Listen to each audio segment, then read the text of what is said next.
What's up, everybody?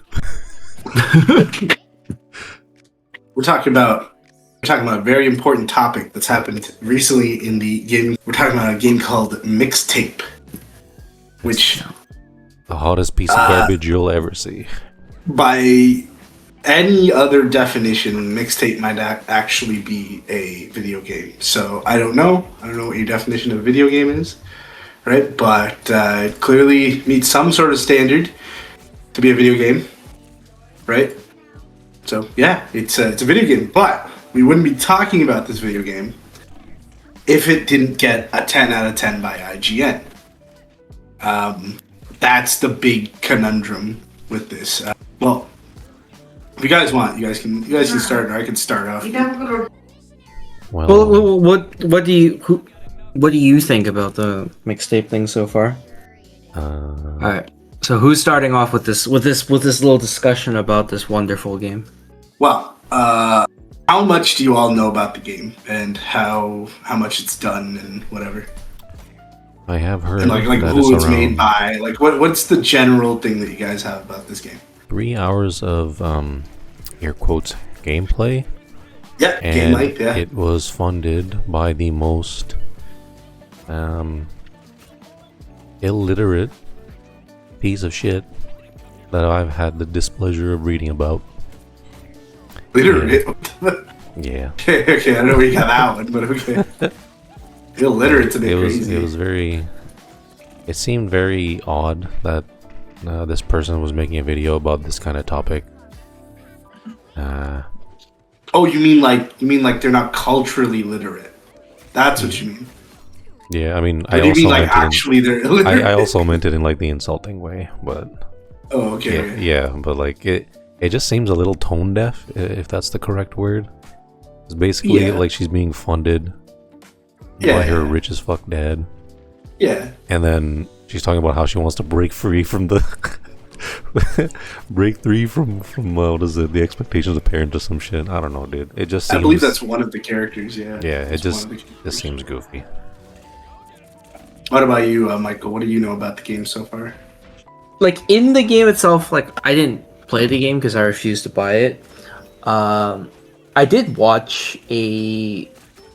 briefly watch like someone play through the entire thing. Thank you, YouTube, for like. And it honestly just it looks so weird. Right. Like I don't think it's a game. I think it's a very nice visual novel. Like you just like kind of like go on this like little short film journey kind of thing through this whole thing. Right. And it just really is it's just it just looks, it doesn't feel like it's a game at all. Or a good one. And I agree with you. I don't think anybody would have cared about this game. And the only reason they did is because it's clear that like every single game journalist has been bought off and it's like rating this game a 10 out of 10 for no reason. Well, not no reason. So yeah, partly what we understand is that the person who owns the studio who made Mixtape is it granddaughter, right? No, it's direct daughter. It's a daughter of like the founder owner of Oracle, which is like one of the biggest companies in the world right now. Which is why he's the top, one of the fifth richest guy on the planet, basically. Yeah, fifth richest guy on the planet. So his daughter obviously has a lot of spending money. And the spending money is literally just being thrown into things that I guess it's like a passion project, maybe you can call it. That's the nicest way I can think of it.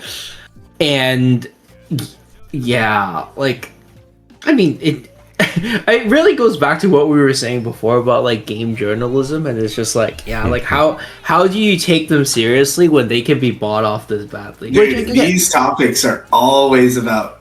It's always been about game journalism. Like, you know, you look back at anything, it's always game journalism. Like, you know, the worst. I mean, this goes back to like regular journalism as well, right? Like, I'm pretty sure you could buy and pay off people if you really want to and coerce them. Even YouTubers, even your favorite YouTubers, they have been coerced by some sort of monetary incentive, right? Obviously.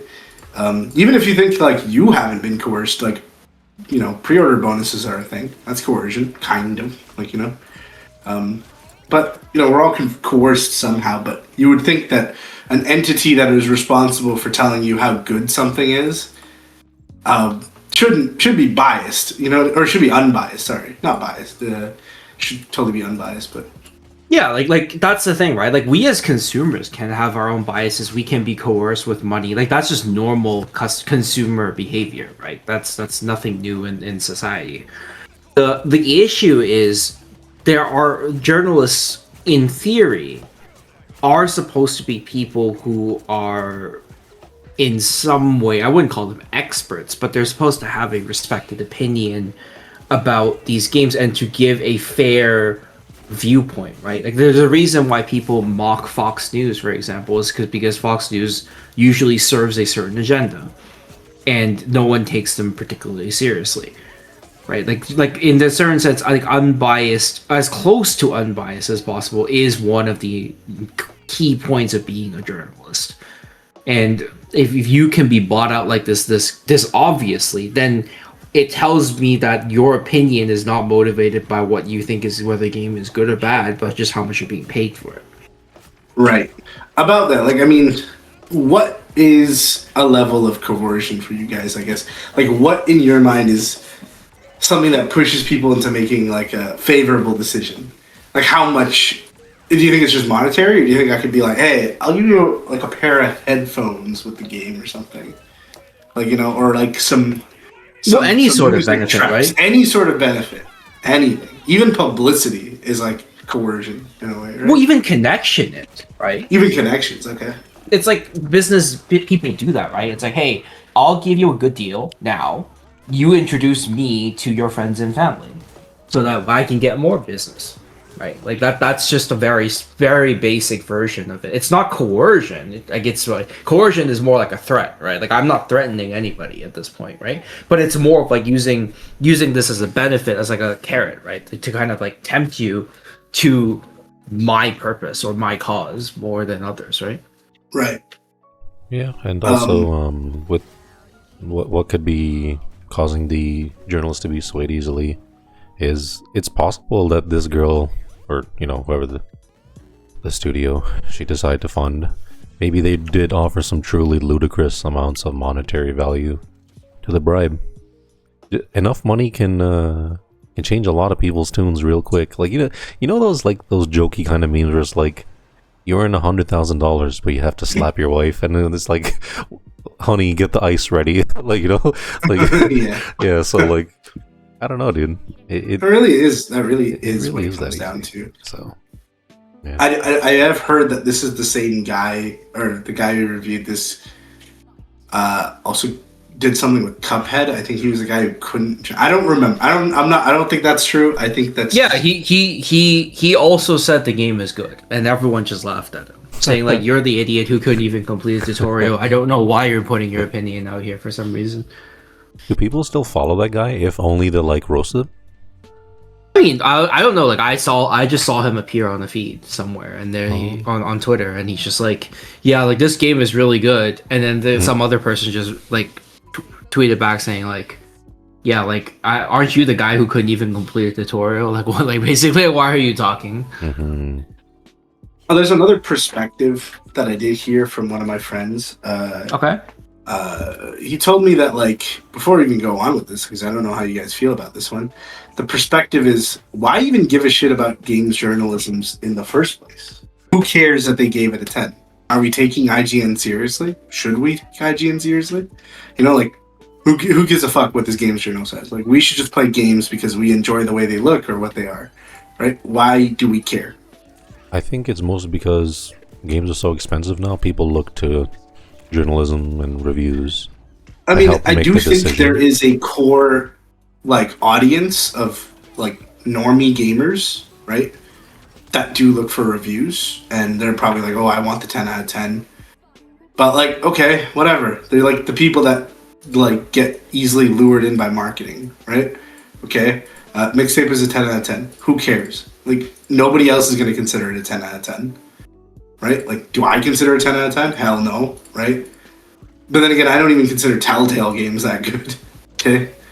I don't know, this game always looked like a Telltale game, where it's like you kind of have decisions and button inputs that you have to make, but at the end of the day, most of it is like pretty scripted, and you're watching a cutscene and dialogue unfold. And my definition of the game is pretty loose. Like, Telltale games are still games. Like, this is clearly still a game. It takes about, apparently, like, I watched a guy do the whole game with the least amount of button inputs, and it took 150 button inputs. So it still requires some level of commitment to get through the game, right? Yeah. Like yeah, like I do agree. Like, it's not incorrect to classify it as a game if we're going with the technicality of it, right? Like, it is a game. It's the same concept of, like you say, those like telltale games, or those kind of like those like story-based games with minimal button pressing where you only press like the choices and stuff like that, right? Like, those are technically games too. So I wouldn't argue that it's not a game, even though a lot of people are kind of arguing that like route per se. But I think back to your original question, right?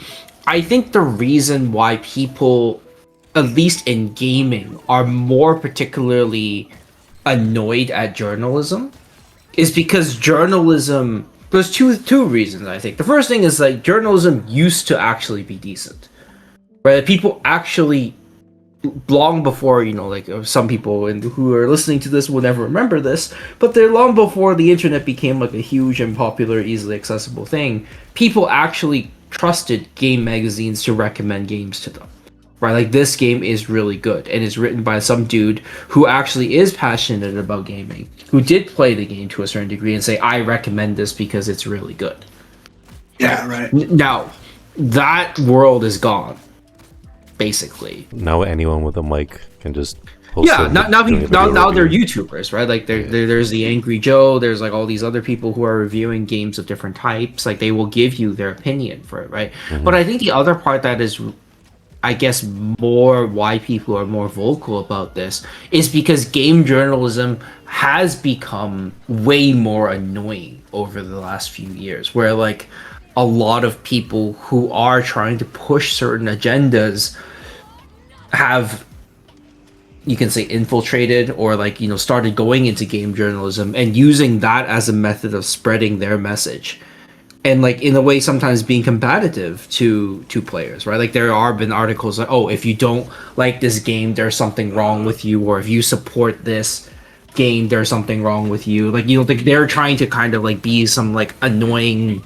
voice that nobody really, like, nobody asked for, basically, right? And it's like, I think some people are just irritated of what game journalism has become. That's basically the drama that happened with Pragmata, right? Everyone just hated it for no reason. But people loved Pragmata. Oh, like there was like a vocal, I don't even know if they're a minority at this point. They were just being weird about the AI girl. Yeah, some people were being AI girl. Really angry about it for some reason. It's just cute, wholesome moments from what I could see. Well, strange. Pragmata is a very interesting topic. I mean, in a way, I don't know, I sympathize with both sides here on that one. Mostly because I'm a pretty neutral individual. Okay. Okay, maybe not in everything, but yeah. But especially with Cyberpunk, bro. The Cyberpunk collab. I don't know about that, but you don't seem very Cyberpunk collab. No, dude, no, collab's not. All right. Okay. So before we actually go a little bit further into that, I have been sent a news article about review and scoring of IGN and how they score things. Okay? So I'm just going to read off a few of it, and then we can start off the whole conversation about this. Are you guys okay with that? Okay. Sure. Okay. So, Rush here is just seeking additional counsel. Give me a second. Yeah, I am seeking additional counseling. Okay, give me a second here. Just because I have the money to support my, whatever. Okay. Anyways. You Oracle too. So IGN's review and scoring. Okay. Is it worth your time? Okay. At IGN, we're all about having fun, but when it comes to reviews, we take things seriously. Okay. Reviewing is the most important thing we can do because this is what we can help you make a decision about how to spend your money. Our goal is twofold: offer a critical view of how a piece of media succeeds or fails, and give you as much info as possible to help you determine if something is worth your time and hard-earned cash. Okay? And the most important part is this part right here. The fact is, while many have tried, you cannot objectively measure how good or fun a game or movie or TV show or comic book is in the same way you can quantify things like temperatures or mass or speed, right? All of these mediums are art forms, and the goal of art is to inspire an emotional reaction in its audience. Therefore, what we are doing in reviews is talking about how a given work affects us emotionally, and when we watch or read or play it, and the review is inherently subjective perspective of an individual critique. Yes. Okay. Okay, so with that, I think like if you want to surmise it in like a couple like lines, like I think IGN kind of understands that like not everyone is going to have the same opinion, right? Yes. Yep. They're also just trying to give you a general idea of what to spend your money on. Right? Also, yes. Yeah. It's not necessarily this is objectively a 10 from every single person that works there or something, right? Probably just about game reviewer. Yeah, right? but he represents the magazine. Yeah, but that doesn't mean his score is foreshadowed. No, but it doesn't say for IGN, for example, right? It doesn't say Simon Cardy gives it a 10. No, it says IGN gives it a 10. Because he's representing the company or whatever. Yeah, he's representing. It says who gave the review, right? No, 100%. Like he wrote a whole review for it, right? 100%. But at the same time, you can't just cop out and say, "Oh, this person only represents his own opinion," right? He is a employee of this this magazine, who has decided not to give an objective opinion because an objective opinion on a subjective experience doesn't make sense, right? But his subjective experience is that Mixtape is a 10. Mixtape is a 10, yeah. And then that overall is being reflected by the company because he published it by the company, right? As an employee of the company, As an employee right? of the company representing them, yeah. Yeah, but here's the problem, right? Right. No one is saying that he's making an objectively wrong decision. Let's just say, for example, Simon Cardy literally and genuinely believes Mixtape is a 10. Right? Nothing against him, right? Like, let's say he believes it is actually a 10. It's one of the best games he's ever played, and it's one of the top games of 2026 because there's only so many games that are getting 10s every single year, right? Let's just say that's true, right? I have nothing against Simon Cardy for doing that, but, and this is the big but, right? If you are a magazine that is publishing a opinion about a game, and that opinion is so different from the masses, that I think is also an issue now, right? It's like, yeah, you're allowed to have your opinion, no one's saying it's wrong, but if everyone in the journalist industry has a subjective opinion that this game is 10, but the consumer audience has a different opinion to that, then what does that say about the journalists, right? Like, are they really that cut off from reality almost, in a sense? I do get where you're going with this, and I do think this guy's opinion, like, in all honesty, Mixtape looks like a maybe 6 or 7 out of 10, in my opinion, right? Yeah, sure, okay. If you greased my pockets, I would probably give you an 8, right? Yeah. No, something like that. I don't know if I'd give you a 10, but, you know, I don't know what IGN was offered. I don't know any of this stuff. I don't know what is going on with that, but maybe IGN was offered something more, and they were just like, oh, 10 out of 10. The vibes are there. It's great. Like, it hit me at like this time in my life where I think it's a great game, but, you know, objectively, maybe it's not a really good game. Like, you know, so, you know, that got me thinking, what games did, you know, IGN kind of give 10 out of 10s on? And, you know, that could be a whole separate video all on its own, where we discuss maybe next week the games that IGN has given 10 out of 10s in the past. And we could talk about those. But for now, I guess you're right. Like, the majority of the gaming community is just like, well, okay, number one, on Steam, Mixtape. Like, I'm pretty sure it has a bunch of negative reviews, right? But Mixtape... No, it's mostly, it's 86% positive. Yeah, it's 86% positive, even after all the whatever. But like, obviously, not a ton of people have played this game. Like, only 3,000 people have actually given a review on it. It's not that crazy. And also, here's the thing. IGN was not the only ones to give it a 10 out of 10. Oh, 100%. No. Yeah, gaming. Like, well, okay, a bunch of these gaming journals have given it a 10 out of 10. Okay, that is alarming.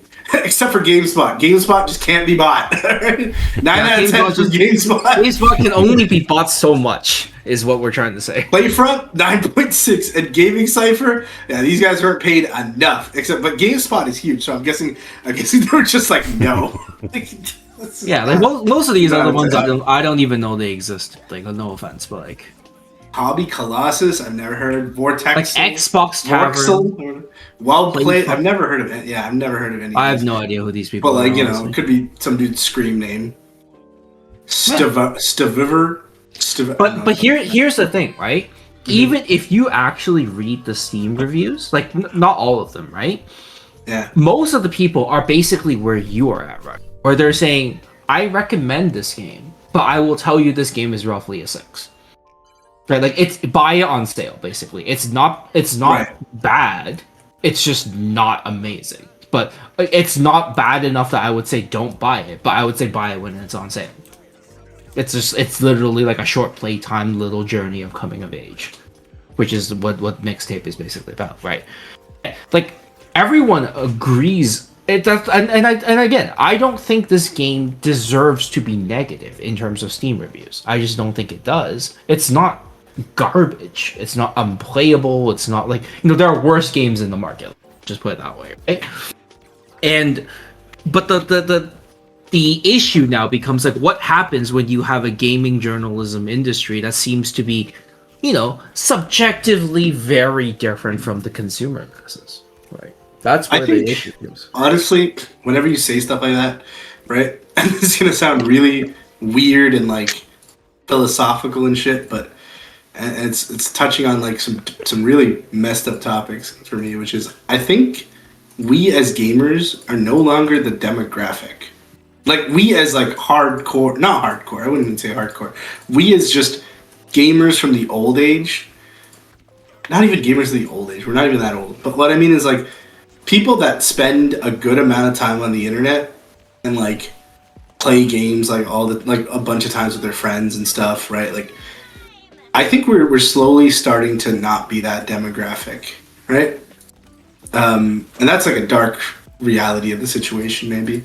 Like, the term gamer is so loose now. Like, I know people that literally touch games like once a month, or like maybe twice every 2 weeks or something, right? And technically they're gamers, right? And they play just games, like not really anything super hardcore, not really anything crazy, just a game, like a kiddie game or something, something that we wouldn't consider an actual game, And maybe those people are slowly starting to become the main demographic, as sad as that might sound. Like, you might be right. Like, I don't think there's anything wrong with that statement, right? Like, it is dark to admit, but yeah.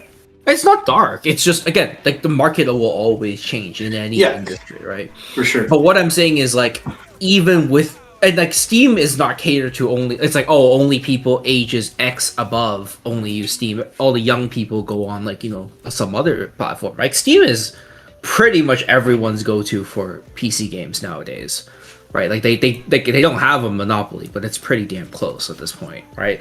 So it's like, and all of these people have a dissenting opinion of it, right? Like, if there was a group of the demographic, let's say teenagers, right? Let's say people that are like, just like, like you say, they only play a little bit of games all the time and stuff like that, and they all say, I think this game is a 10 out of 10.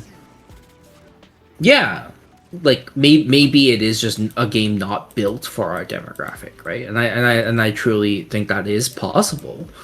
But I also think that this is clearly not the case. Like, the general consensus of, I don't know, all these people who I don't know the ages of, is that this game is average. Yeah. What do you think, Bev? Yeah. It's just I checked the Steam page too. Like, one of the things that's the main selling point is that they have this huge wall of 10 out of 10s. So I kind of feel like that's what they were going for, to try and push themselves as, oh, we have so many amazing reviews. It feels a little scummy. They're trying to trick people into buying the game. Now, how do you feel that, like, Annapurna Studios is clearly a studio that is being bankrolled by the girls? Like, it's a passion project. I have nothing against passion projects, but it is clearly being upheld and bankrolled by daddy's money, right? Like, how do you guys feel about that? Nothing. It's fine. You have the money. Why not? But I mean, I don't like it. But yeah, it is what it is. Yeah, okay, that's very neutral. I thought one of you guys would have like a crazy take, like, no, we're muddying up the waters by injecting tons of money into like this situation, which is artificially bumping up like sales of the wrong games. Like, I mean, I would much rather. I think I would argue that she is actually a niche example of the gaming market, because she's one of the only, I would argue, I mean, someone, and I'm sure someone can prove me wrong somewhere, right? But I think her studio, and her basically, because it's just her, let's be honest, right? She doesn't give a damn if this game doesn't make money. I don't think she does. She has too much money anyway. She doesn't care. Yeah, she doesn't care. She's clearly doing it for the passion behind it. Exactly, right? Yeah. Which I think is fine. But it's not like this is like Activision Blizzard, who's like, we're investing $1 trillion to make sure that we're gonna make $1 trillion game. Like, she's not looking for profit. So I don't really care in a sense, right? Like, she's just like, hey, I'm a person who just happens to have a lot of money.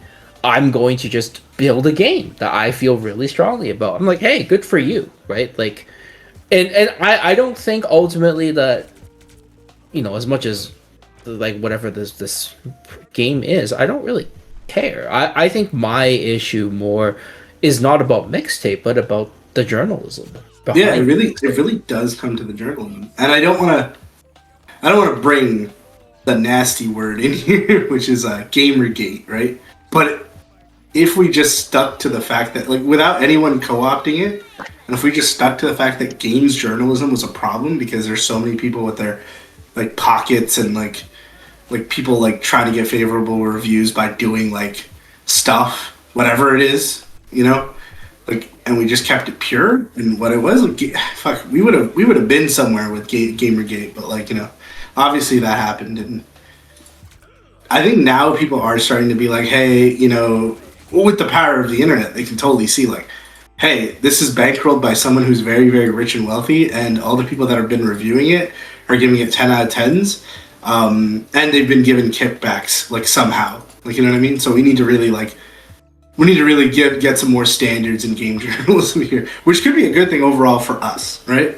But at the same time, going back to my point, like, I see the games that, like, IGN is given a 10, right? I personally have not looked to a review or a reviewer or a YouTuber for my choice in video games for a very long time. Okay, I don't know about you guys, but I'm just a goat at not getting influenced, all right? Yeah. Like, I just haven't looked for external opinions. Like, I was watching this video about a guy who's reviewing, who are the people that make Fallout and all those kinds of games? Bethesda? The Bethesda, yeah. So he was like saying, like, there are opinions that people hold about video games that aren't even true. They're just fed that opinion by a YouTuber who's done like minimal research on the subject, and like, you know, now you just believe it's true, right? Because you just heard it on a YouTube video or something, right? Like, nobody is willing to actually try things, and like, you know, nobody wants to get hurt, and I get that, but like, nobody is willing to just try things. They just believe, oh, this game is bad because blah.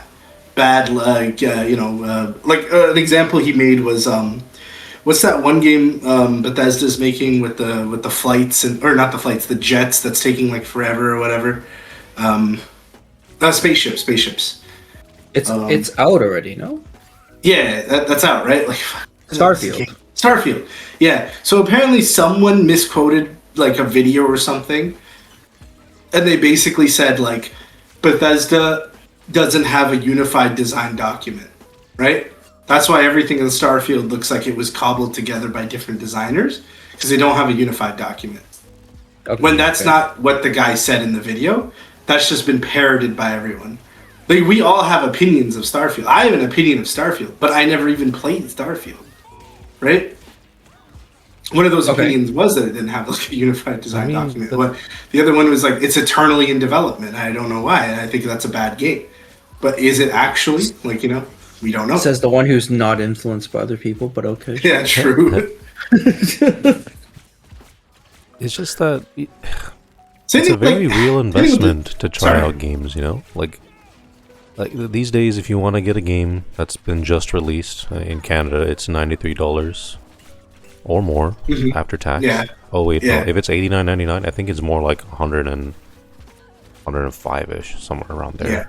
Yeah. So it's very hard to just stick your neck out and do it. Yeah, it's quite an investment. Like, for some people, like, it's either a video game or you don't get like as much groceries, right?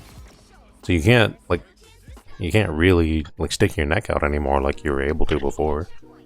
You wait for sales, but then that could be like 2-3 years. The internet is saturated with all the memes.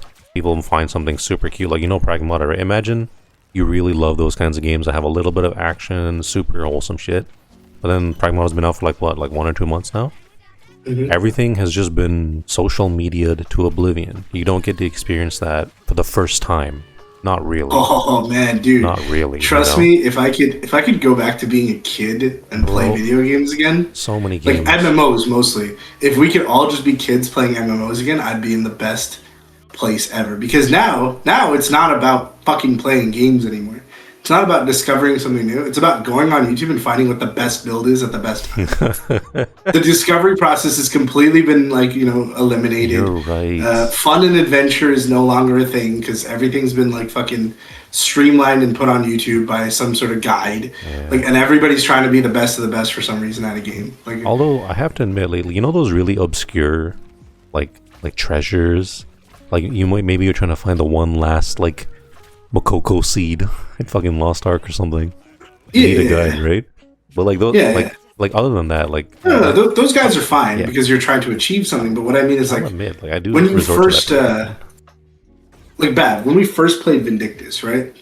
We never gave a shit about max level, what the best combo was. Yeah. I'm going spear one, even though he's trash. I don't care. Yeah, we only cared about, hey, I want to defeat this monster, and that's about it. We're having fun just defeating monsters, right? Same thing with when I played Babadogi. I never gave a shit about the highest level or any of that shit. I was just trying to survive within my little pocket of whatever, people and knowledge that I know. And the knowledge that I would get was never on a wiki or something. It was just secondhand knowledge that I got from somebody else, or I would have to discover it myself or something, right? Or some guy online and that's what in the raid with you would tell you. But this is definitely a tangent. But back to what you were saying about the price of video games, right?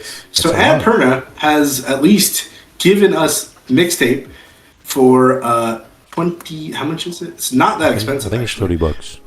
I think it's $30. Yeah, it's $30 for 3 hours, which it seems a little steep for 3 hours. I don't know. It is a little steep. If we're going by my buddy Alan's calculations, if each dollar is worth an hour of his time or something, so he would have to at least get 30 hours out of it for it to be a successful game in his eyes, a good one. So obviously Annapurna is not it's not pushing out their best due to his standards, obviously, right? But I haven't played the game. I've only watched people play the game, and maybe there's a specific emotion that I'm not being presented here. But I'm gonna be real with you as well. I don't know what teenager is having this kind of lifestyle. Okay, I've seen teenagers. I've been a teenager. We didn't do this shit, right? We didn't cause crime and fucking get our police dad to come and fucking talk to us and shit. We didn't I'm pretty sure my when my dad was a teenager, that's the life that they're trying to explain. But I don't know. I don't see teenagers doing this kind of stuff. I mean, right? If our parents were teenagers, they'd be dealing with racism and shit. Something like that. I don't know. It's about fucking different. Riding my shopping cart down a downhill. You know what I mean? I probably wouldn't last, especially if I was in traffic with cars. I'd get executed. by my parents or something. I wouldn't even have that thought in my mind. I don't know which kid was doing that. None of the kids I knew were doing that. It really just comes down to, like, I guess we're all just frustrated with IGN, but at the same time, why be frustrated with IGN? They're just a reviewer. Wait, don't IGN also give 10 out of 10s to, like, the shitty CODs and the Maddens and the FIFAs? No, they actually don't. Oh, it's not them. Wait, I know one of the game journalists. I can give you a few, and then you can tell me if you agree with them, okay? Okay. But I want to save this for a topic for another video. You guys ready? Okay. Just give me your knee-jerk reaction, yes or no, okay? Baldur's Gate 3. Yes. Okay, yeah. Hades 2 got 10. 10 out of 10. Okay, I can see that. I can see that. Yep. Great. Elden Ring, Shadow of the Erd Tree. Okay. Stardew Valley. Fuck yeah! Every day of the week, okay. Stardew Valley dessert. All right, let's start poking into some more questionable ones. Yeah. God of War Ragnarok. I mean, Ragnarok. Hold up, brother. Oh, hold up. It's a coming of dad story, okay? Coming of age for dads.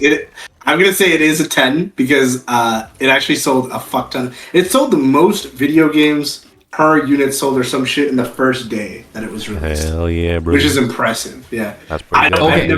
Overwatch 2020 update. No. Like, what do you mean? Oh, is it when they merged the two Overwatches? Is that what it's referring to? I thought wait, Mike, it's no. It says Overwatch 2016 here, not 2020. Oh, the first one. No, there's a 10 out of 10 for Overwatch review. For the new Overwatch, update. no. I can agree with the 2016 one, not the 2020. Yeah, I don't know about that. I don't know about that. But wait, like, was Malga introduced in 2020? Grand Theft Auto V. 5? Or is what other people call it 5. Oh, the constant remasters, remakes, re-releases. Oh my goodness. For Grand Theft Auto, what do you think? Yeah, 5 or no? Or 10 out of 10? I don't play enough of it to know, honestly. That's the issue. It probably is a 10, but it bothers me that they're like milking it to this degree. Dude, that's just players, man. What about Last of Us? The first one I can agree on. The second one, not so much. Second one is Last of Us. No, the second one is not on. Is Last of Us 2? Yeah, Last of Us 2 is on this as a 10, but I never played those. I only heard good things about the first one. What about Metal Gear Solid Phantom Pain?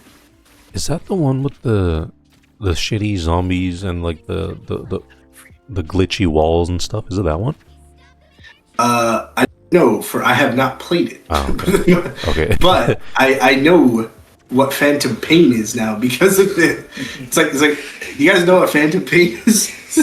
Yeah, you lose a limb and then you still feel the pain from that. Yeah, limb you still feel it. Yeah, that's what Phantom Pain is. I was like, oh, that's what it is. That's crazy. Like, maybe it's because people are like, oh, this game used to be good, and then and then now it hurts. Uncharted 3. I know you played Uncharted, right? Yeah, I'm not sure. Maybe. Halo Reach. Okay, this is just an unquestionable 10 out of 10. I'm sorry. Okay. Oh, I never played it. Is it Super Mario Galaxy 2. I don't know. I haven't played it, but I think it probably deserves its 10. Wait, Grand Theft Auto 1V 4. Grand Theft Auto. Oh, yeah. 4 is on this. I guess 4 is good. Yeah. Dwarf Fortress is here. Dwarf Fortress is a good game. Tornado Mania. The heck is that? No clue. I have no clue. Pokemon Silver version. Okay. Why specifically Silver version? No, Silver and Gold both got 10s. Okay. Oh, Silver and Gold. Okay. Silver and Gold both got 10s. And Yellow. And Yellow. Oh. No, all of the Pokemons got it. All the OG Pokemons got it. The OG like Pokemon blue, are pretty red, good. Yellow. They are pretty good. Yeah. SNK versus Capcom. SNK. Oh. A fighting game. Yeah, it's a fun game, yeah. Interesting. I think this is before Marvel vs. Capcom. Oh. Interesting. My sources are telling me it's a really good game. Soul Calibur. All I know is I'm being real. Usually is decent. It's decent. I don't know about a 10, but maybe when it first came out, it was a 10 because it was revolutionary. No, my sources are telling me no. Your attorneys behind you are telling you to just. Yeah, they're telling me bad. Telling you bad. Legend of Zelda: Link's Awakening DX. I love these titles, man. I love these Eastern titles. They're so funny. They're so hilarious with their naming. Magical Tetris Challenge GBC. Shut up. No, it didn't hit. Alright. Chrono Trigger. I've heard great things about Chrono Trigger. I've heard of it. Never played it though. Ooh, Dragon Quest is here? Dragon Quest 3. Okay. Seeds of Salvation. Interesting. Yeah, I don't know. I guess Donkey Kong Bonanza. That game does look pretty fun. It looks like it slaps. But a 10 out of 10? But I don't know if it does. Hades 2, I heard it slaps. Right? I've seen it play too. It looks like it slaps. Forza Horizon 6, which is actually after Mixtape, by the way. Isn't that the one? You can race a mech in that game now, right?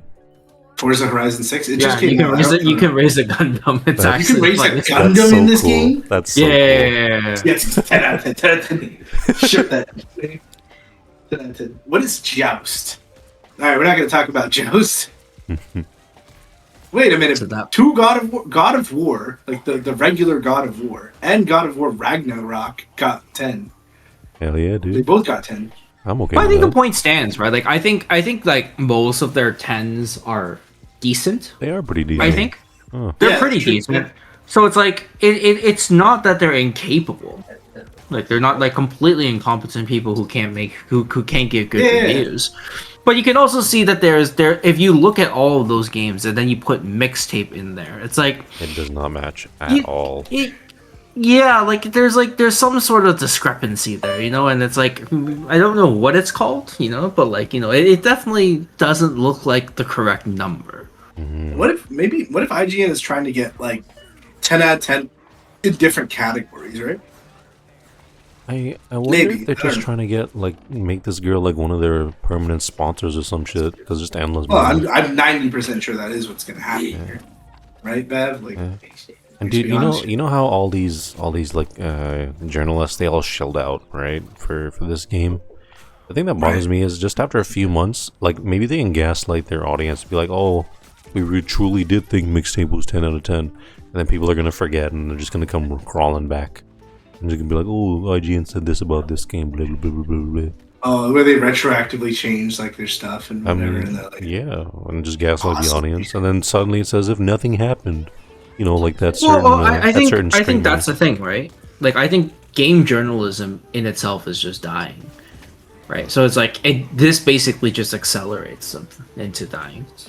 Because the more, it's like when a game studio releases a really bad game, right? Like, even though you can say most people will forget it over time, if you do enough of it, eventually people are going to remember and your cred is just going to go down. And when your cred goes to 0 and nobody reads you anymore, then you're going to get fired, right?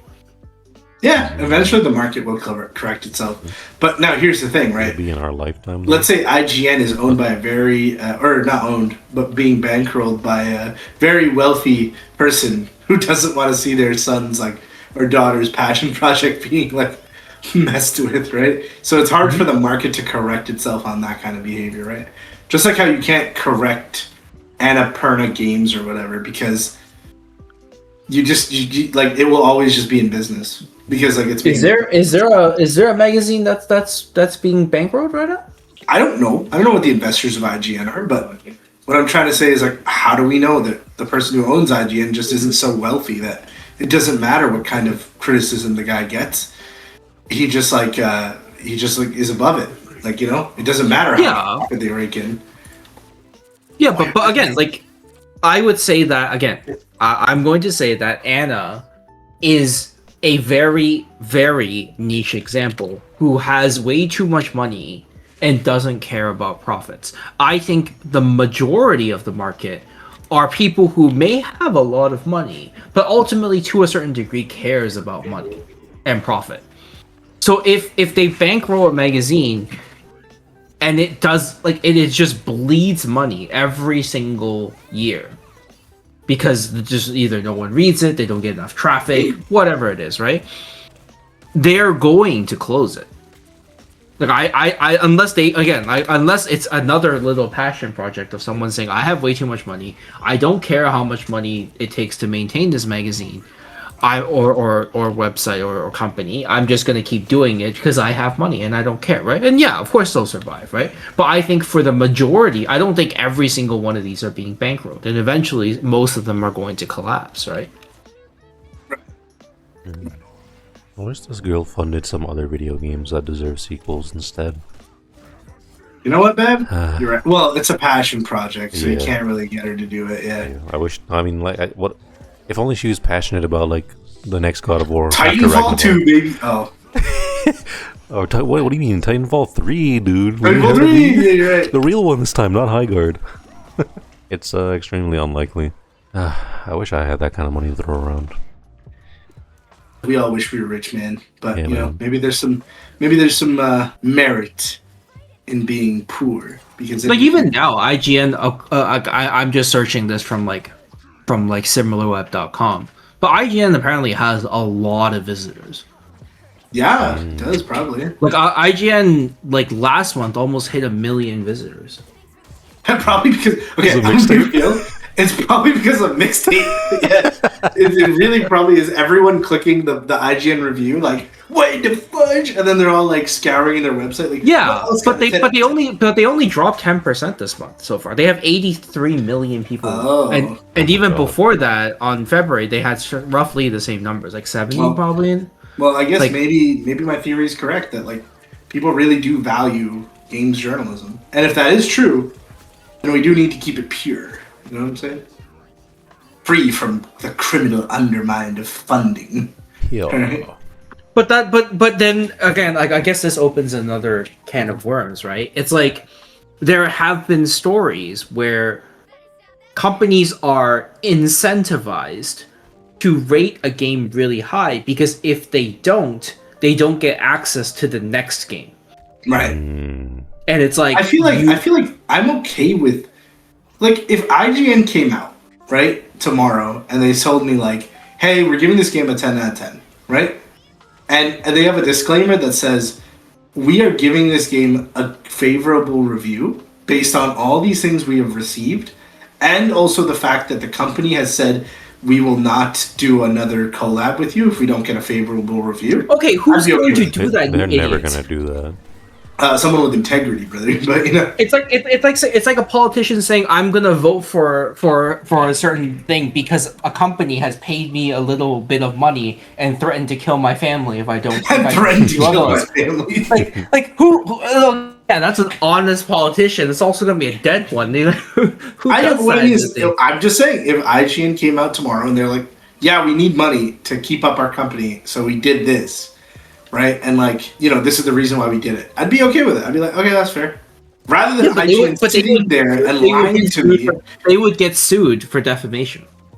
But that's literally what's happening, though, isn't it? No, but they wouldn't. They don't explicitly tell you this, right? It's not like they'll send you an email saying, "Rush, give our game a 10 out of 10," or next year when we release Call of Duty 65, you won't be able to review it. What they will do is they'll look at your reviews, and then next year, let's say you gave them a 2 for some reason, right? Like, let's say your integrity says this game is only a 2 at best, right?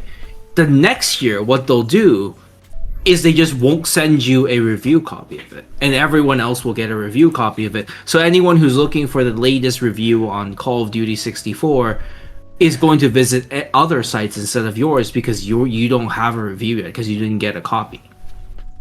I don't know, man. I'm just saying IGN didn't need to do it. Like, think of it like this. Look what GameSpot did. You know, GameSpot couldn't cave.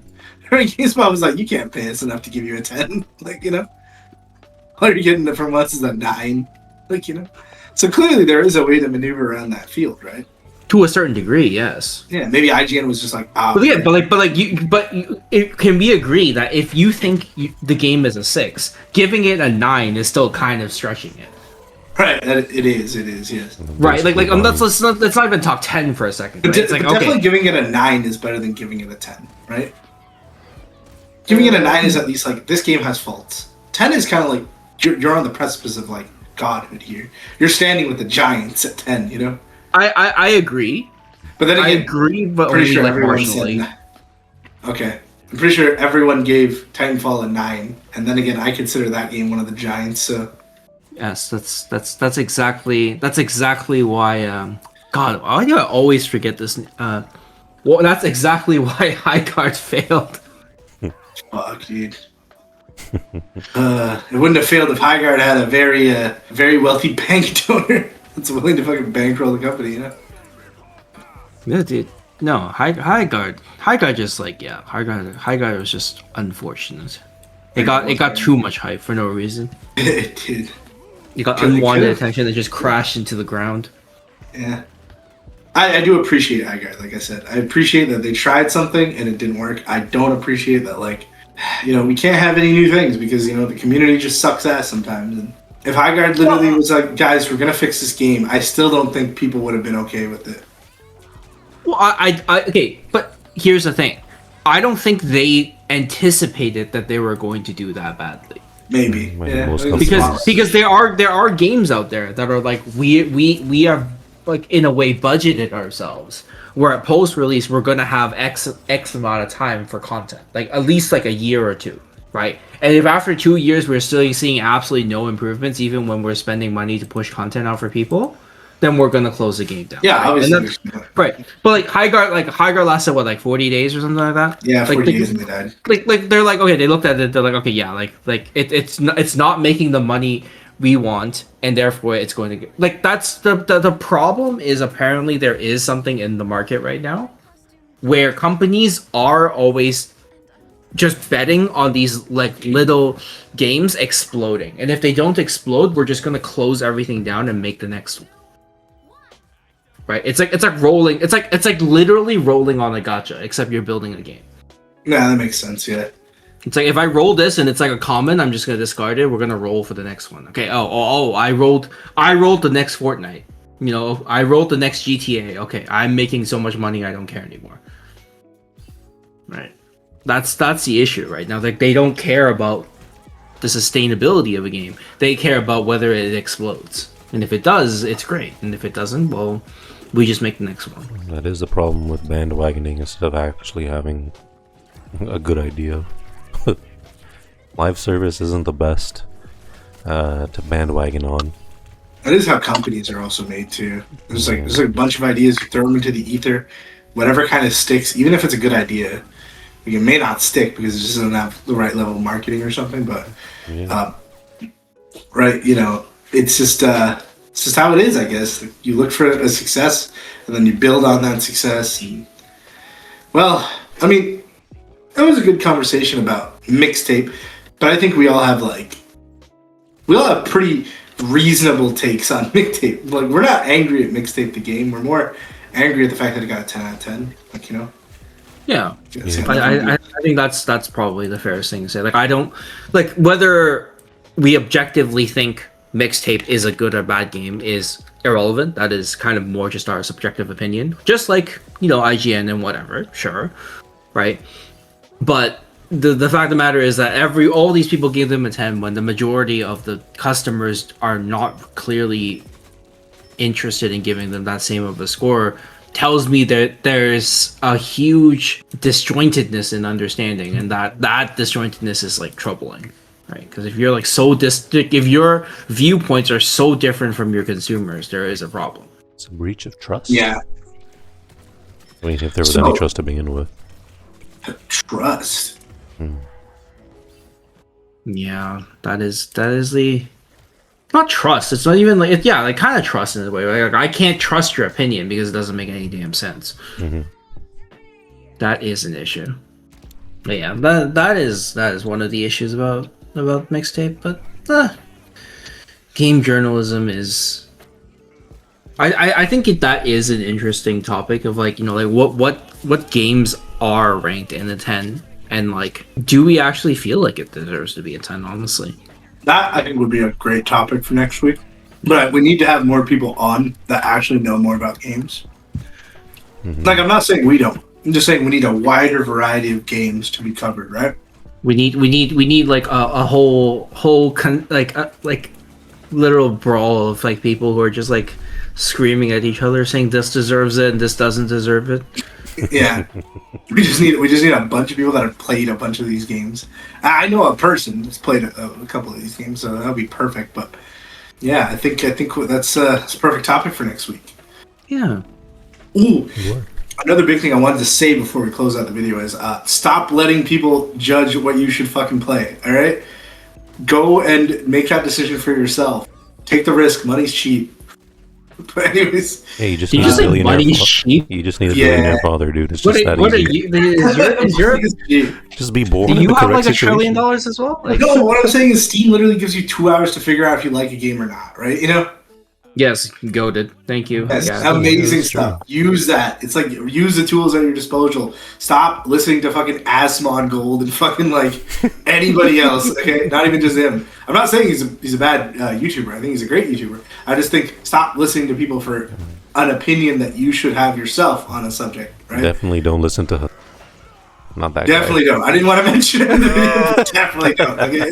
Right, now you're just inviting the FBI over here. Like, what is wrong with you, dude? I can't believe you mentioned his name. We were so close. We just had to close out this this podcast. Dude. But now we're getting subpoenaed too. Jesus. Now we're done. Oh snap. Okay, but anyways, yeah, just do that. And also number 2, go buy Dawn of War. No, don't buy Dawn of War. Don't buy it. Don't never pre-order a game. Never pre-order a game. No, but like only buy the game when there's a demo. Right now, okay? Don't pre-order. Don't listen. Don't listen to this guy. And all the DLCs that come out in that year, you get them for free, dude. Wait, is that actually what it is? Yes. Oh my god, I just bought it right now during fucking podcast. That's crazy, dude. Yeah, it's been 116, but it's worth it. You get all the DLCs that are coming out, so worth it. That is actually insane. Well, what if they shut down the game before they do all the DLCs? No, please. Yeah, what if they release it and they're like, nah, this game's not as explosive as we thought it was. Now we're just going to close it all down. Well, it's a risk I'm taking, right? I'm putting my money behind the fact that I like what I see in Dawn of War, so I'll do it. You've barely seen anything. Well, I've seen enough. You've seen like 2 trailers, and you've seen Lionel Johnson, and you just blazed him hard, and you're like, oh my god, please. I have seen the Dark Angels are there, okay? Meaning I have to buy the game by default, okay? No matter how bad it is, because I bought Deathwing, and it was pretty shitty, okay? But wait, Deathwing was good. Nah, Deathwing was shit, Michael. It was shit. There's a reason it's shit. It's a good thematic game, but no one is playing it through with their friends like that, right? But I do think Dawn of War 4 has what it takes, man. It's got the spunk and the charisma. Yeah. All right. I didn't don't listen to him. Don't pre-order any game. Don't pre-order ever. Don't even listen to me. Yeah, go make up your own mind. Yeah, go make up your own mind. Don't be like this hypocrite who's like, oh, don't listen to anyone, but listen to me. It's like, okay, like you guys should download make your own decisions. Marvel Rivals and Overwatch are free, by the way. Come join me. No, not Marvel Rivals. Come join me. Only check out the Marvel Rivals videos. Check out the videos and see if you like the game, and if you do, then go play it. Okay, but at least watch all the videos so that you know all the characters. Hell yeah, dude! Not gonna lie, Bav, I've started playing Overwatch, and I do kind of enjoy it. Hey, I believe it as well. I think Overwatch in short doses is an enjoyable game. It is, yeah, it's an enjoyable game. I think it is like if you play it for just like a few hours, like just for like a random night you have nothing to do and you just play Overwatch, I think it is designed to be enjoyable that way. I just think that enjoyment is not sustainable. Oh, and also remember, guys, next month, Calypso Casino in Rainbow Six Siege. I've been doing my research, Michael. I went to an actual casino, okay, and I studied their layout and their machines. All right, I'm ready. Like, did you try to thermite a wall down? No, but I gambled some. What is wrong with you? I just need you to rappel and thermite a wall down. That's thermite and then you need to yell really loud you've planted something. I don't know. Guys, I'm planting, cover me. It's a great way to get tackled by all the security guards. But yeah, that's about it for me. Yeah, anything else to add? Check out my content. Marvel Rivals on Wednesdays, Variety on Saturdays, Podcast on Sundays. Come join us and all that good stuff. Like, comment, subscribe. Bye. All right, thanks for watching. Peace.